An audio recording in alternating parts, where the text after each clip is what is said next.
కనబడుతూ ఉంది. వారి పాపాలు వల్ల దేవుని తీర్పును అనుభవించారు. వారు విగ్రహారాధన చేయటం ద్వారా దేవుడికి దూరం అయిపోయి కష్టాలను అనుభవించారు. ఆ సందర్భాన్ని ఇక్కడ మరలా జ్ఞాపకం చేస్తూ ఉన్నాడు. గమనించండి ప్రియులారా. కానీ దేవుని తీర్పులు మనం అనుకుంటాం శిక్ష ఒకటి అనుకుంటాం, కానీ దేవుని తీర్పులో కరుణ కూడా ఉంటుంది, కృప కూడా ఉంటుంది, దయ కూడా ఉంటుంది. ఆయన తీర్పు తీర్చాడండి, ఈ నష్టం జరిగిందండి అనుకుంటుంటాం.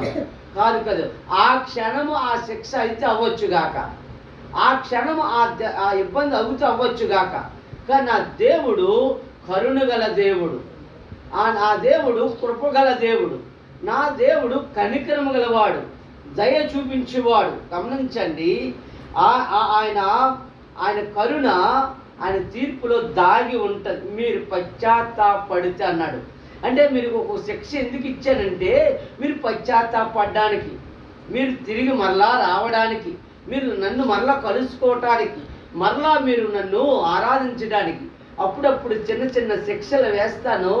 మీరేం కంగారు పడకుండా మీరేమనుకోవాలంటే నేను చేసిన ఈ చిన్న పొరపాట్ల వల్లే కదా నాకు ఈ సమస్య వచ్చింది అని నువ్వు పశ్చాత్తాపడితే వెంటనే ఏమవుతుందట, ఆయన ఆశీర్వాదాలు కనబడతాయి.